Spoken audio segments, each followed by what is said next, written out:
بسم اللہ الرحمن الرحیم نحمدہ ونصلی علی رسولہ الکریم۔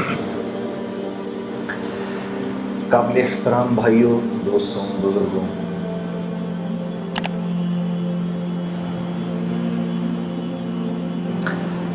ہر چیز اپنی قیمت اس وقت رکھتی ہے جب وہ اپنے مقصد پر ہو، اور جب مقصد سے ہٹ جاتی ہے تو بے قیمت ہو جاتی ہے۔ اس مسجد کے اندر یہ جو پنکھے ہیں یہ ہمیں ہوا دینے کے لیے ہیں۔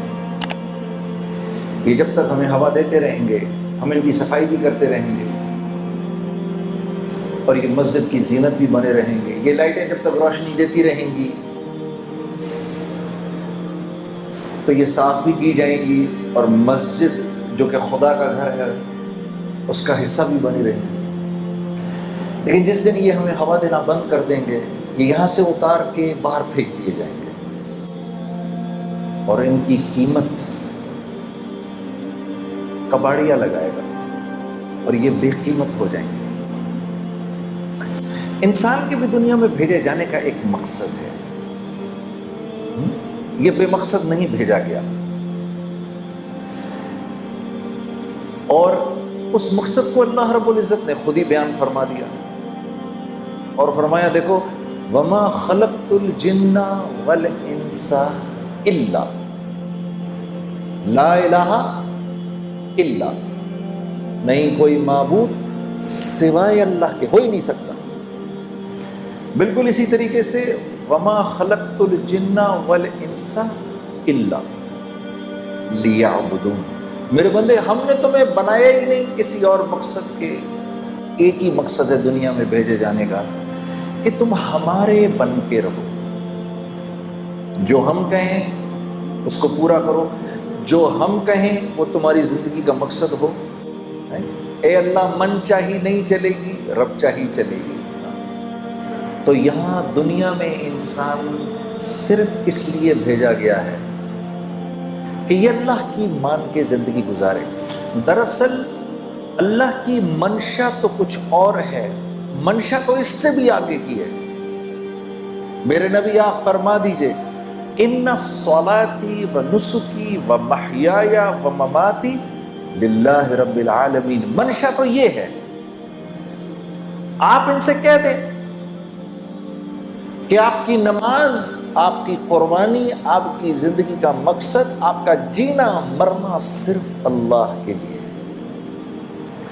اللہ کے نبی صلی اللہ علیہ وسلم کو تو دراصل یہ بات بتانے کی ضرورت بھی نہیں، کہ اللہ کے نبی تو یہ بات جانتے ہیں، لیکن آپ کے ذریعے آپ کی امت کو یہ بتانا مقصود تھا کہ یہ دنیا میں آئے کیوں ہے، یہ دنیا میں بھیجے جانے کا مقصد ہے۔ یہ پوری کائنات ہے جو ہم اپنے ارد گرد دیکھتے ہیں میرے عزیز دوستوں، یہ پوری کی پوری کائنات اللہ نے انسان کے لیے بنائی ہے۔ اس کائنات میں سے انسان کو نکال دیں تو یہ کائنات پھیکی پڑ جاتی ہے، اس کا کوئی مقصد نہیں، کیونکہ اللہ رب العزت نے انسان کو اس دنیا میں بھیجنے کے بعد انسان کو وہ دو اختیارات دیے جو انسان کے علاوہ اللہ نے کسی کو نہیں دیے، اور ان دو اختیارات کا تعلق بھی اللہ کی ذات سے براہ راست ہے، اور وہ یہ کہ اللہ نے انسان کو یہ عقل اور علم دیا کہ انسان اپنا استعمال بھی جانتا ہے اور اپنے ارد گرد کی چیزوں کا استعمال بھی جانتا ہے۔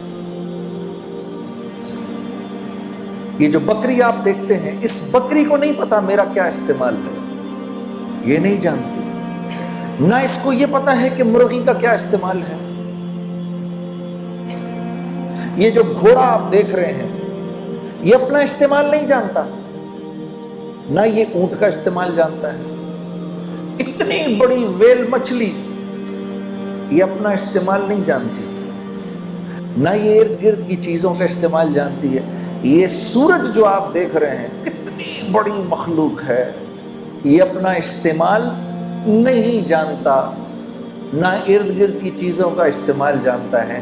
انسان کے علاوہ اس کائنات کی ہر مخلوق اللہ کے حکم میں پوری کی پوری جکڑی ہوئی ہے۔ انسان کو یہ تھوڑا سا اختیار دیا ہے، یوں تو انسان بھی پورا کا پورا اللہ کے حکم میں جکڑا ہوا ہے۔ نہ یہ اپنی مرضی سے آیا، نہ یہ اپنی مرضی سے یہاں رہ رہا ہے، نہ یہ اپنی مرضی سے یہاں سے جائے گا۔ یہ کس کے گھر پیدا ہوگا یہ نہیں جانتا، کون اس کے ماں باپ ہوں گے یہ نہیں جانتا، کل کو شادی کے بعد اللہ اس کو اولاد دے گا کہ نہیں دے گا اس کے بس کی بات نہیں ہے، یہ نہیں جانتا۔ بیماری سے بچ جائے اس کے بس کی بات نہیں ہے، بیماری سے باہر نکل آئے اس کے بس کی بات نہیں ہے، موت سے بچ جائے اس کے بس کی بات نہیں ہے۔ تو یوں تو یہ بھی بالکل اللہ کے حکموں میں جکڑا ہوا ہے، بس تھوڑا سا اللہ نے اس کو یہ اختیار دیا ہے، کیونکہ اس کے ساتھ اللہ نے جنت اور جہنم کا معاملہ رکھنا ہے۔ اس کے ساتھ اللہ نے جنت اور جہنم کا معاملہ رکھنا ہے۔ یہی وہ اختیار ہے میرے عزیز دوستو جس کی بنیاد پر اللہ نے انسان کو باقی تمام مخلوق سے اشرف بنایا ہے، اور یہ اشرف المخلوقات کہلاتا ہے۔ صرف ایک یہ وجہ ہے، ورنہ تو دیکھو کتنا کمزور ہے۔ اپنی پیدائش کے وقت اس کو تو ہوش ہی نہیں ہوتا۔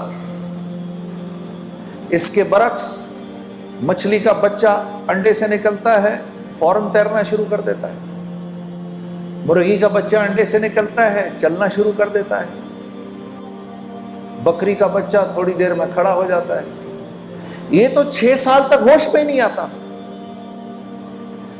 جسم کا ایک ہلکا سا درجہ حرارت بڑھ جائے تو بیمار پڑ جاتا ہے، ذرا سا کم ہو جائے تو بیمار پڑ جاتا ہے، تھوڑی سردی زیادہ ہو جائے تو بیمار پڑ جاتا ہے، تھوڑی گرمی زیادہ ہو جائے تو تکلیف میں آ جاتا ہے۔ یہ تو بہت کمزور ہے، لیکن اللہ نے یہ جو اس کو اختیار دیا ہے یہ اس کے باقی تمام اللہ کی مخلوق پر اس کو منفرد کرتی ہے۔ پھر اللہ نے فرمایا فَأَلْهَمَهَا فُجُورَهَا وَتَقْوَاهَا، میرے بندے اس بات کو ذہن میں رکھنا کہ تیرے اوپر ہم نے اس بات کو الہام کیا ہے کہ تو صحیح اور غلط کے فرق کو سمجھتا ہے۔ یہ نہیں کہہ سکتے ہم اللہ کو ہمیں پتہ نہیں۔